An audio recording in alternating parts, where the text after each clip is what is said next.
Hello, we are going to read chapter 20 of Black Beauty. It's called Farmer Thorogood and His Grandson. I shall never forget my new master. He had black eyes and a pointed nose. His mouth was as full of teeth as a bulldog's, and his voice was as harsh as the grinding of carriage wheels on stones. His name was Nicholas Skinner. I had heard men say before that seeing is believing, but I should say that feeling is believing, for I never knew what misery was until then. Skinner took no care of his cabs or men. Most of the men who worked there were hard on the cab and the horses. In this place we had no Sunday rest, even in the heat of summer. Sometimes on a Sunday morning, a group of men would hire the cab for the day, 4 of them inside and another man with a driver. I had to take them 10 or 15 miles out into the country and back again. None of them ever got out to walk up a hill, no matter how steep or how hot it was. Occasionally, I wouldn't go up. I was too feverish or worn out to move. Only then would the driver call them out to walk. When I got back to the stable, I was so tired sometimes that I wouldn't touch my food. How I used to long for the nice bran mash that Jerry would give us on Saturday nights in hot weather. It would cool us down and make us so comfortable. Then we would have 2 nights and 1 whole day for rest. On Monday morning, we would be as fresh as young horses again. But here, with no rest, my driver was just as mean as his master. He had a cruel whip with something so sharp at the end that it often caused me to bleed. He would even whip me under my belly and flip the whip so it hit my head. This took much out of me, but still I did my best and never hung back. As Ginger used to tell me, it was no use putting up a fight. Men are the strongest. My life was so awful now that on some days I wished I would die at work, just to be out of my misery. One day, my wish almost came true. I went on the cab stand at 8 in the morning. I had done a good bit of work when we had to take someone to the railway station. A long train would be coming in, so my driver pulled up in the back of the line like so many other cabs did. It was a full train, and as most of the other cabs were called for, we soon had our turn.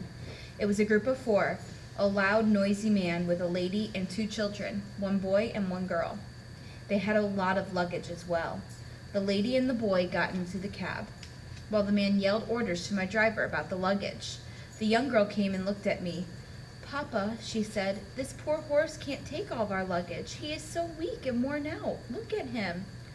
"Oh, he's all right, miss," said my driver. "He's strong enough." The porter from the train said there was so much luggage to take that the man should hire 2 cabs. "Can your horse do it or not?" said the grumpy father. "Oh, he can do it all right," said the driver. "Papa, please," the little girl cried. "Take another cab. This is so unfair to the horse." "Nonsense, Grace. Get in at once and don't make all this fuss. The driver knows his horse." My little friend had to obey while box after box was loaded on top of the cab. At last all was ready and we drove off. The load was very heavy, and I did pretty well until we came to Ludgate Hill. It was there that my heavy load and my weary body stopped me. The driver hit me hard with the whip. Then I lost my footing and fell to the ground on my side. The fall took all the breath out of my body. I lay perfectly still and heard loud noises around me. I heard one man say, "He's dead. He will never get up again."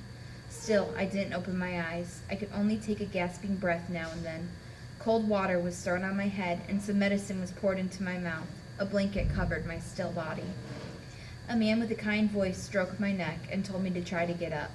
I tried very hard to stand.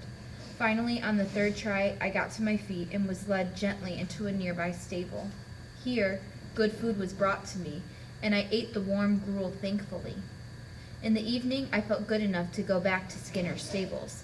A doctor examined me and said, if you would let him rest for 6 months, he would be ready to work again, but right now, there is no strength left in him. "Then I'll get rid of him," barked Skinner. "He might get better, he might not. I work them as long as they can go, then I sell them for what I can fetch.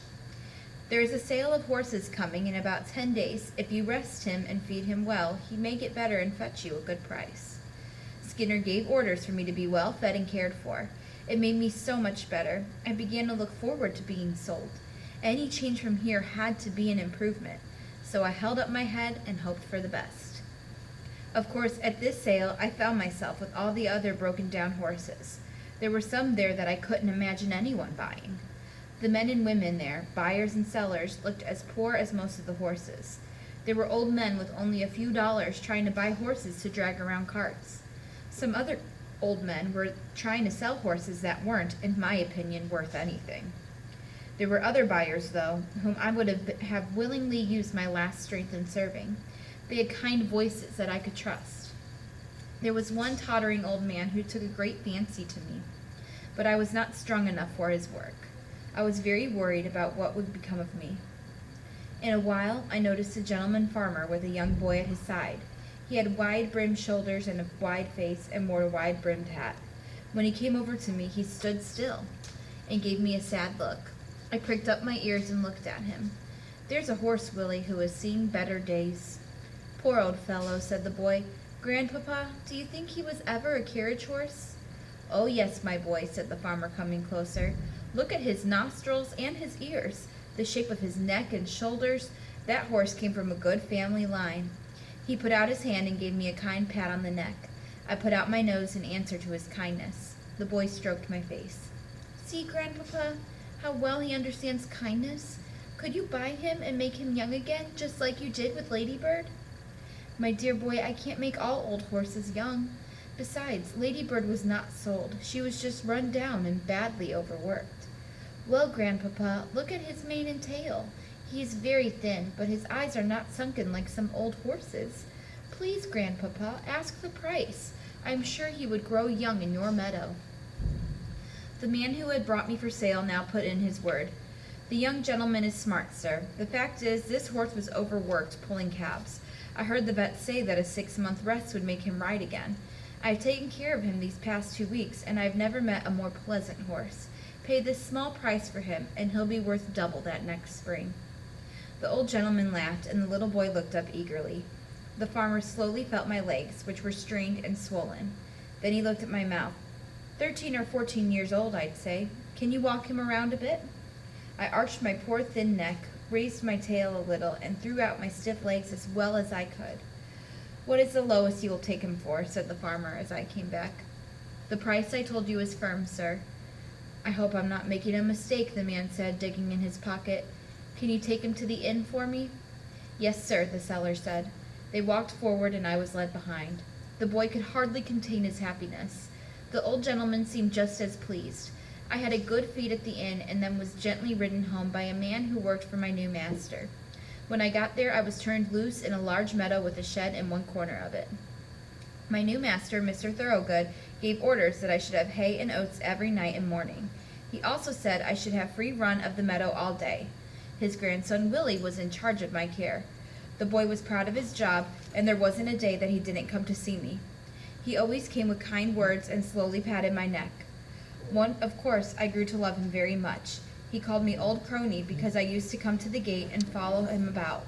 Sometimes he brought his grandfather, who always looked closely at my legs. The rest, the good food, the soft grass, and the gentle exercise soon began to help my health and my spirits. During the winter, my legs improved so much that I really did start to feel young again. One day in March, Mr. Thoroughgood noticed that my legs were no longer stiff. "He's growing young, Willie. We must give him a little gentle work now, and by midsummer he will be as good as Ladybird. He has such a beautiful mouth and steps well. We couldn't have hoped for better." "Oh, Grandpapa, I am so glad you bought him." "So am I, my boy, but he has you to thank more than me. We must start looking for a quiet place for him where he will be valued."